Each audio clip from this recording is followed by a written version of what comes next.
छात्रों नमस्कार। आज की कक्षा में आप सभी का स्वागत है। मैं डॉक्टर ओम प्रकाश आर्य, असिस्टेंट प्रोफेसर संस्कृत विभाग, महाराजा कॉलेज वीर कुंवर सिंह विश्वविद्यालय आरा। जैसा कि आप सबको पता है, बीए ऑनर्स संस्कृत विषय में प्रथम वर्ष प्रथम पत्र के पाठ्यक्रम हेतु किरातार्जुनीयम का प्रथम सर्ग निर्धारित है। किरातार्जुनीयम के प्रथम सर्ग का पाठ आरंभ करने से पूर्व हम लोग इस ग्रंथ के बारे में कुछ सामान्य जानकारी प्राप्त करेंगे। तो क्या आप लोगों को पता है इस ग्रंथ की रचना किसने की है? इसमें कुल कितने सर्ग हैं? इसकी कथा वस्तु कहाँ से ली गई है तथा इस ग्रंथ का नाम किरातार्जुनीयम क्यों रखा गया और किरातार्जुनीयम के प्रथम सर्ग का वर्ण विषय क्या है? तो आइए एक एक करके हम सब इन प्रश्नों के बारे में जानते हैं। किरातार्जुनीयम संस्कृत साहित्य के सुप्रसिद्ध महाकवि भारवी विरचित एक महाकाव्य है। इस महाकाव्य में कुल 18 सर्ग हैं। किरातार्जुनीयम महाकाव्य की कथा वस्तु महाभारत पर आधारित है। किरातार्जुनीयम इस ग्रंथ का नाम क्यों रखा गया? तो जैसा कि नाम से ही स्पष्ट है कि किरात और अर्जुन, यहाँ किरात से अभिप्राय किरात वेशधारी भगवान शंकर से है और अर्जुन से अभिप्राय पांडुपुत्र अर्जुन से है। यहाँ पर भगवान शंकर किरात का वेश धारण करके पांडुपुत्र अर्जुन के साथ युद्ध करते हैं। इन दोनों की युद्ध की घटना प्रमुख रूप से इस काव्य में, इस ग्रंथ में की गई है, इसलिए इस महाकाव्य का नाम किरातार्जुनीयम रखा गया। नाम से ही स्पष्ट है, किरातश्च अर्जुनश्च किरातार्जुनौ अधिकृत्य कृतं काव्यम किरातार्जुनीयम। ये इसका समास विग्रह है। अब हम लोग इस किरातार्जुनीयम के प्रथम सर्ग के वर्ण विषय के बारे में जानते हैं। इसके दो मुख्य वर्ण विषय हैं। प्रथम, पांडुपुत्र युधिष्ठिर जब अपने भाइयों तथा द्रौपदी के साथ द्वैत वन में निवास कर रहे होते हैं तो वे दुर्योधन की प्रजानीति एवं शासन व्यवस्था को जानने के लिए एक किरात नामक दूत को भेजते हैं। वह दूत ब्रह्मचारी वेश धारण करके संपूर्ण राज्य में घूम करके सभी समाचार को एकत्रित करके वापस आता है और समस्त वृत्तांत युधिष्ठिर को सुनाता है। दूसरा मुख्य वर्ण विषय है द्रौपदी द्वारा युधिष्ठिर के क्रोध को उत्तेजित करने के लिए नीतिपूर्ण उपदेश देना। तो ये इस किरातार्जुनीयम के प्रथम सर्ग के दो मुख्य वर्ण विषय हैं। अब आइए हम लोग प्रथम सर्ग के प्रथम श्लोक का पाठ आरंभ करते हैं। प्रथम श्लोक में पाठ, इसका सस्वर पाठ हम आरंभ करेंगे। इस पूरे ही सर्ग में, प्रथम सर्ग में वंशस्थ छंद है जिसका लक्षण है जतौ तु वंशस्थ मुदीरितम जरौ। इसको किस तरह से पढ़ेंगे आप लोग सुनेंगे ध्यान से। श्रियः कुरूणामधिपस्य पालनीं प्रजासु वृत्तिं यमयुं तवेदितुं सवर्णिलिङ्गी विदितः समाययौ युधिष्ठिरं द्वैतवने वनेचरः। इस तरह से हम लोग इस पद्यांश का पाठ करेंगे। अब हम लोग इसका अन्वय करेंगे। कुरूणाम अधिपस्य श्रियः पालनीं प्रजासु वृत्तिं वेदितुं यम अयुङ्क्त वर्णिलिङ्गी सह वनेचरः विदितः सन् द्वैतवने युधिष्ठिरं समाययौ। इस प्रकार से इसका अन्वय होगा। अब हम लोग अन्वय के अनुसार इस पद्यांश का अर्थ करेंगे, अर्थ को देखेंगे। अर्थ इस प्रकार होगा, कुरूणाम अधिपस्य। कुरुणाम से अभिप्राय कुरु देश से है। कुरु देश के अधिपस्य राजा की, अर्थात कुरु देश के राजा दुर्योधन की श्रियः पालिनीम, राजलक्ष्मी को प्रतिष्ठापित करने वाले, प्रजा सुवृत्तिम वेदितुम, प्रजा के प्रति व्यवहार को जानने के लिए, वृत्तिम व्यवहार आचरण, वेदितुम जानने के लिए, प्रजा के प्रति व्यवहार को जानने के लिए, यम अयुक्त, यम का अर्थ है जिसको, युधिष्ठिर ने जिसे अयुक्त अर्थात नियुक्त किया था, दुर्योधन की प्रजा नीति को, प्रजा के व्यवहार को जानने के लिए युधिष्ठिर ने जिसे नियुक्त किया था, वर्णलिंगी सह बनेचरः, ब्रह्मचारी वेशधारी वह बनेचर अर्थात किरात, विदितः सन, संपूर्ण वृत्तांत को जानता हुआ, विदितः का अर्थ जानता हुआ, क्या जानता हुआ, वृत्तांत समाचार को जानता हुआ, द्वैत वने, द्वैत वन में,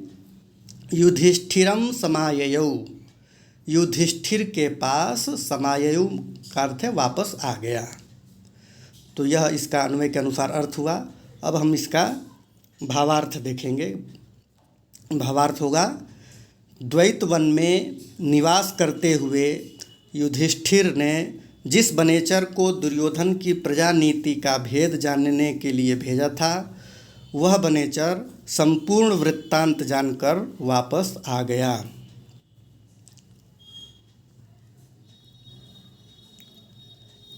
अब हम लोग इस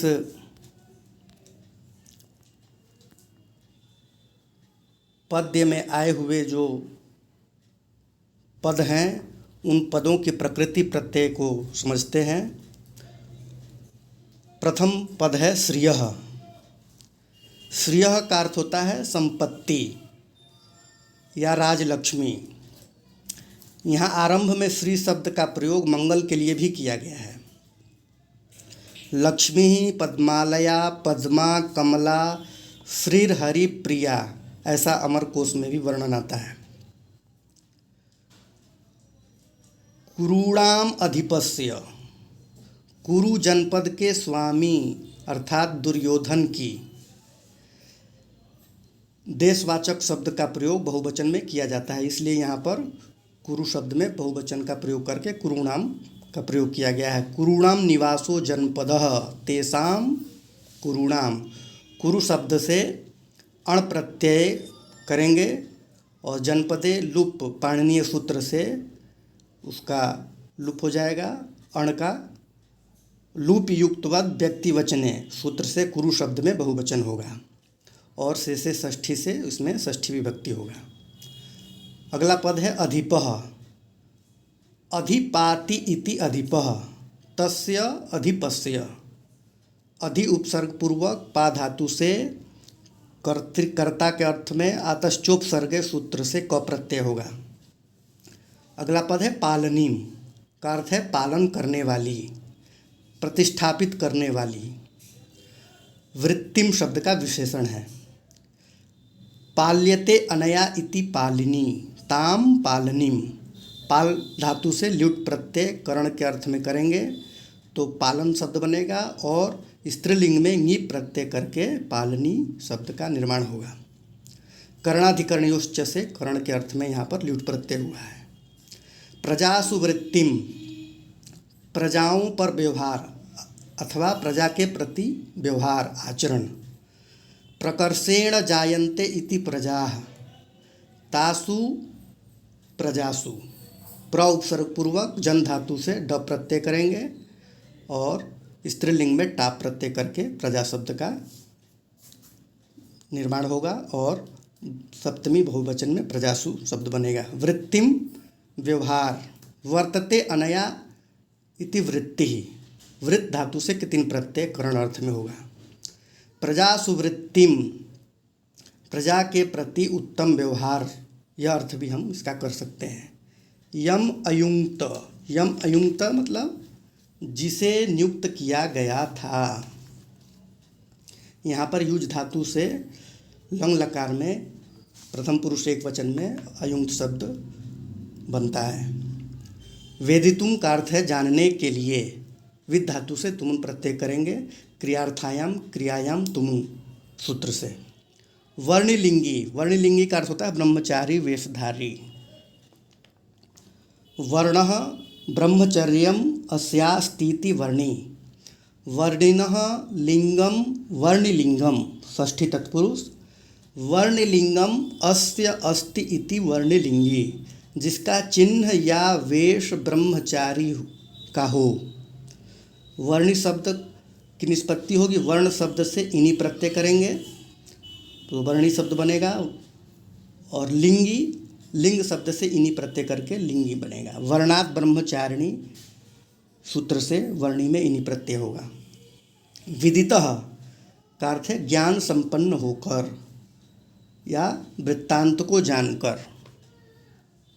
विदितम वेदनम अस्ति अस्य, विद धातु से कत प्रत्यय करेंगे भाव के अर्थ में, अथवा मत्वर्थी अच प्रत्यय करके भी विद धातु से विदितः शब्द बनाएंगे, अर्ष आदिभ्योज सूत्र से अर्च प्रत्यय करके, अथवा विद से कतक प्रत्यय भी करके शब्द बन जाएगा विदितः। समाययौ ये लिट लकार की क्रिया है। सम और आ उपसर्ग है, या धातु है, और लिट लकार प्रथम पुरुष एक वचन में समाययौ, जिसका अर्थ है वापस आ गया। युधिष्ठिरम युधिष्ठिर के पास। युधि स्थिरः इति युधिष्ठिरः तम युधिष्ठिरम, इसमें सप्तमी तत्पुरुष समास है। द्वैत वने, द्वैत नाम के वन में। इसका विग्रह होगा द्वैत वने का। द्वैतम च तद्वनम द्वैत वनम, कर्मधारय समास करेंगे। और अगला पद है वनेचरः। बने चरति इति वनेचरः, वनवासी, जिसका अर्थ है बने